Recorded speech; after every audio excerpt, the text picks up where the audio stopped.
திரையரங்கம் செதறட்டும், இவன் பேர் முழுங்க கள்ளக்கட்டும், பொடுசுங்கெல்லாம் பதறட்டும், விசில் பறக்கட்டும், நரகத்துக்கே தெரியட்டும், அந்த யமனுக்குமே புரியட்டும், உலகத்துக்கே கேட்கட்டும், செவி கிளியட்டும், கருணை எல்லாம் கிடையாது நீ வன்முறைதா, இனி ஓஜி சம்பவம் தான் ஓஜிடா, ஒரிஜினல் கேங்ஸ்டர் நம்ம தலதான் வெச்சி செஞ்சிருக்காங்க பாட்ட. என்ன ஃப்ளோ, என்ன ஃபாஸ்ட், என்ன லைன்ஸ், அப்படியே தலைக்காகவே. அதாவது ஒரு பாட்டுக்காக ஹீரோ உருவாக்கலைங்க, ஹீரோக்காக உருவாக்கப்பட்ட பாட்டுனா இதுதான். அந்த பின்னாடி காட்டுற இமேஜஸ் எல்லாம் பாத்தீங்கன்னு வச்சுக்கோங்க. உதாரணத்துக்கு ஒண்ணும் இல்ல, நான் வீடியோக்குள்ள இந்த ஃபுல் பாட்டை பத்தி டிஸ்கஸ் பண்றதுக்கு முன்னாடி உங்களுக்கு இந்த பாட்டுல பிடிச்ச லைன் எது, அதை தயவு செஞ்சு கமெண்ட் பண்றீங்க. ஏன்னா எல்லா லைன்ஸுமே பாத்தீங்கன்னா தலைக்காக எழுதின லைன்ஸ் மாதிரி அப்படியே இருக்குது. இதுல உங்களுக்கு எந்த லைன் பிடிக்குதோ அந்த லைனை நீங்க கீழே கமெண்ட் பண்ணிடுங்க. இந்த பாட்டை வந்து எப்படி தெரியுமா எடுத்திருக்காங்க, ஒரு கேங்ஸ்டர்னா சாதா கேங்ஸ்டர் இல்ல, ஒரு மிகப்பெரிய கேங்ஸ்டர், அந்த கேங்ஸ்டருக்கு ஒரு பாட்டு சம்பவங்க, அதுக்குதான் வச்சிருக்காங்க. இதுக்கு பேரே வந்து பாத்தீங்கன்னா ஓஜி சம்பவம், ஒரிஜினல் கேங்ஸ்டர். பாதி பேர் இந்த ஓஜினா என்னன்னு தெரியாம பாதி பேர் சுத்தின்னு இருக்காங்க, அவங்களுக்கு சொல்லிக்கிறேன், அது ஒரிஜினல் கேங்ஸ்டர். இந்த லைன்ல எனக்கு தேர்ட் லைன் வருது பாருங்க, பொடுசுங்கெல்லாம் கதறட்டும். எஸ், அப்கோர்ஸ் இந்த பாட்டை கேட்டதுக்கு முன்னாடில இருந்தே பொடுசுங்கெல்லாம் கதறின்னு தான் இருக்காங்க. ஒன்னும் இல்ல, ஒரு சாதா டீசர் தான் விட்டாங்க. ஜஸ்ட் ஒரு 90 செகண்ட் டீசர் பாத்தீங்கன்னா வேர்ல்ட் ரெக்கார்ட் பண்ணிருக்கு. அதாவது நம்ம அந்த 24 ஹவர்ஸ்க்கு உள்ள அதிக பார்வையாளர்கள் யூடியூப்ல பார்த்த ஒரு டீசர்னா அது குட் பேட் அக்லி தான். அதுலயே கதற ஆரம்பிச்சுட்டாங்க எல்லாம். இப்ப அந்த ஏப்ரல் 10th படம் வர்றதுக்கு தல ஃபேன்ஸ் வெயிட் பண்றாங்களோ இல்லையோ, மொத்த சினிமா இண்டஸ்ட்ரியே வெயிட் பண்ணிட்டு இருக்கு. ஏன்னா இது இப்ப எப்படி தெரியுமா ஆயிடுச்சு, ஆக்சுவலா ஒரு ஒரு வருஷம் 2 வருஷம் 3 வருஷம் கழிச்சு ஒரு சினிமா படம் வருதுப்பா அப்படின்னும் போது எல்லாருமே எப்படி சினிமா படம் வருதுரான்னு வெயிட் பண்ணுவாங்க பாத்தீங்களா. அந்த மாதிரி ஒரு சிச்சுவேஷனை வந்து பாத்தீங்கன்னா இப்போ குட் பேட் அக்லி வந்து கிரியேட் பண்ணி வச்சிருக்கு. தலை வந்து விடாமுயற்சி வந்து நம்மளுக்கு பிப்ரவரியிலேயே வந்தாலும் அது வந்து ஆக்சுவல் அஜித் சார் மூவியானா கிடையாது. அது வந்து மகிழ் திருமேனியோட மூவி பிளஸ் ஒரு சாதா மனிதனின் மூவி அது. ஆனா குட் பேட் அக்லின்றது வந்து நம்ம ஆதிக் ரவிச்சந்திரன் மிக தெளிவா சொல்லிட்டாரு, முன்னுக்கு தலைய பார்க்கணுமா, தலை ஃபேன்ஸா நீங்க, தலைக்காகவே உருவாக்கப்பட்ட படம் வேற எந்த படமும் கிடையாது, அது இந்த குட் பேட் அக்லி தான். நீங்க என்ன நம்பி வரலாம், உங்களுக்கான ட்ரீட் இதுல இருக்கு. ஏன்னா நம்மளுக்கே நல்லா தெரியும் ஆதிக் ரவிச்சந்திரன் சார் வந்து ஒரு fan boy, is a fan of Ajith sir. அந்த இந்த படத்தை பார்க்க அந்த டீசரை பார்க்கும் போதும் சரி, இந்த சாங்கை பார்க்கும் போதும் சரி, உங்களுக்கு வந்து ஆதிக் ரவிச்சந்திரன் வந்து அதை எவ்வளவு ரசிச்சு எடுத்திருக்காரு அப்படின்றது வந்து மிக தெளிவா தெரியுது. ஏன்னா அதுல வந்து யூரோ வந்து பாடுறாரு, அந்த ஒரு 5-6 பேர் பாடுறாங்க, அதுல யூரோ பாடுறாரு. அவரோட அந்த எந்தூசியாசம் எப்படி இருக்கு, அவரோட எனர்ஜி லெவல் எப்படி இருக்கு. ஏங்க நான் ஃபர்ஸ்ட் பாடினேன், தயவு செஞ்சு என்ன தப்பா நினைச்சுக்காதீங்க, நான் ஒரு பெரிய சிங்கர்லாம் கிடையாது, சும்மா பாட்டு பாடணும்னு பாடினேன். அவங்க பாடும் போது அந்த எனர்ஜி லெவலும் சரி, லாஸ்ட்ல வந்து பாத்தீங்கன்னா நம்ம ஆதிக் ரவிச்சந்திரன் சார் வந்து ஏகே அப்படின்னு கத்துவாரு பாருங்க, பா அப்படியே நம்மளுக்கு அந்த கூஸ் பம்ப்ஸ் ஆகுது. எப்பதான்டா ஏப்ரல் 10th வருவ அப்படின்ற மாதிரி நம்மள வெயிட் பண்ண வைக்கிறாங்க. அருமையா எடுத்திருக்காங்க. அந்த பின்னாடி வந்து பாத்தீங்கன்னா உங்களுக்கு இந்த லைன்ஸ் லிரிக்ஸ் வரும்போது பின்னாடி வந்து உங்களுக்கு ஃபர்ஸ்ட் வந்து பாத்தீங்கன்னா VFX கிராபிக்ஸ் இமேஜஸா செட் பண்ணிருக்காங்க.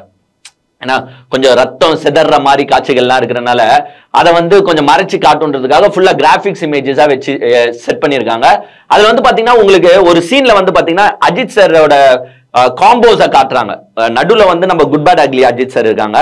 இந்த சைட்ல இருந்து வந்து பாத்தீங்கன்னா உங்களுக்கு எல்லா மூவிஸும் அஜித் சாரோட மூவி அப்படியே கம்ப்ளீட்டா கவர் பண்ணாங்க. அட்டகாசமா இருக்கட்டும், தீனாவா இருக்கட்டும், என்னை அறிந்தாலா இருக்கட்டும், அப்படியே இந்த சைடு வந்து இன்னும் உங்களுக்கு பாத்தீங்கன்னா வாலி வரைக்கும் போறாங்க.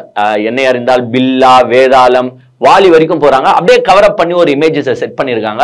அதெல்லாம் பார்க்கும்போது நம்மளுக்கு வந்து அஜித் சார் அந்த படங்கள்லாம் வந்து நம்மளுக்கு ஞாபகம் வருது. அப்பா எப்படி தலை பாடுறா, எவ்வளவு அழகான தலை பாடுறா அப்படின்னு நினைச்சிட்டு இருக்கும் போது நெக்ஸ்ட் சீன்ல பாத்தீங்கன்னா உங்களுக்கு ஒரு பிளைட்ல இருந்து ஒரு பிரைவேட் ஜெட் மாதிரி அதுல இருந்து தலை இறங்குறாருங்க.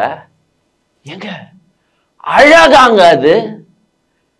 அப்படியே அந்த சீனை பாஸ் பண்ணி எவ்வளவு வாட்டி வேணாலும் பார்க்கலாங்க. அவ்வளவு அழகா தலையை காட்டியிருக்காங்க அந்த ஸ்கிரீன் பிரசன்ஸ்.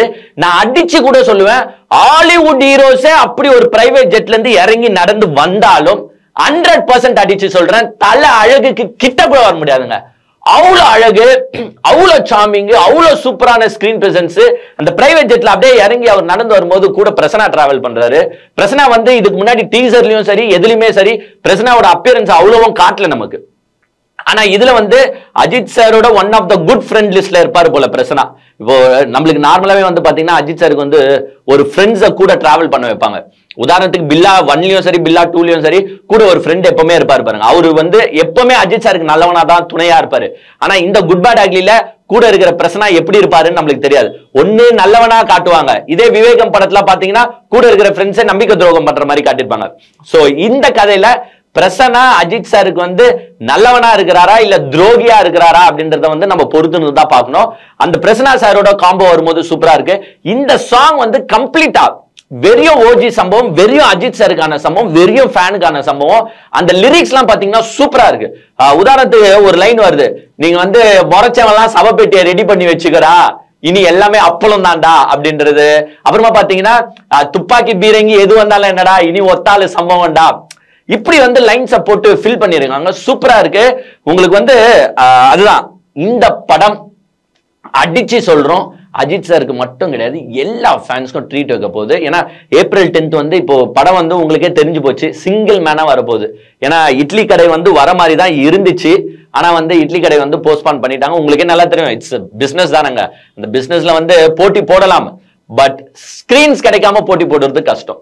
ஏன்னா நம்ம ஏற்கனவே டிஸ்கஸ் பண்ண மாதிரி விடாமுயற்சி படத்துக்கே வந்து கிட்டத்தட்ட 950 ஸ்கிரீன். எது அந்த team, production side, direction side எல்லாமே என்ன சொன்னாங்கன்னா, எங்க பெருசா எக்ஸ்பெக்ட் பண்ணி வராதிங்க, இது நார்மல் அஜித் சார் படம் தான் அப்படின்னு சொன்ன படத்துக்கே பாத்தீங்கன்னா 950 ஸ்கிரீன். இங்க தமிழ்நாட்டுல ஒட்டுமொத்தமா இருக்கிறது 1100 ஸ்கிரீன் தான். அப்படி அந்த படத்துக்கே 950 போது இந்த படம் கம்ப்ளீட்டா அஜித் சாருக்கான படம், கம்ப்ளீட்டா அஜித் சார் ஃபேன்ஸ்க்கான படம். கண்டிப்பா இருக்க போது இதுல தெரிஞ்ச பிறகு எந்த ஸ்கிரீன்ஸ்னா இந்த படத்தை டிராப் அவுட் பண்ணுவாங்களா? சோ அதனாலதான் வந்து பாத்தீங்கன்னா இந்த ஸ்கிரீன் ஃபுல் ஆயிடும் அப்படின்ற ஒரு நம்பிக்கையில தான் இட்லி கடை வந்து சரி போஸ்ட்பான் பண்ணிக்கலாம் அப்படின்னு போஸ்ட்பான் பண்ண போயிட்டாங்க. சோ இந்த படம் சிங்கிளா வரப்போகுது. பிளஸ் வந்து பாத்தீங்கன்னா தியேட்டர் கவுண்ட்ஸ் வந்து இது ரொம்ப ஆக்கிபை பண்ண போறதா சொல்றாங்க. இப்ப எனக்கு தெரிஞ்ச வரைக்கும் பாத்தீங்கன்னா ஏப்ரல் 10க்குள்ள கடகடன் பில்டிங்கை கட்டி கடகடன் ஸ்கிரீனை ஓபன் பண்ணி கூட புது தியேட்டர்ஸ் கூட லிஸ்ட்ல வந்துரும் போல. அந்த அளவுக்கு வந்து எல்லாருமே இந்த குட் பேட் அக்லிக்கு வராங்க. அந்த பாட்டுல வந்து சில விஷயங்கள் என்ன கவர் அப் பண்ண போறேன்னா, நான் இப்போ அந்த அஜித் சார் வாய்ஸ் அங்கங்க அந்த அம்மிங்க யூஸ் பண்ணிருக்காங்க. அந்த அது அப்படின்னு சொல்லுவாங்க பாத்தீங்களா, அந்த 2 அம்மிங் வாய்ஸ் அதுவே போதும்.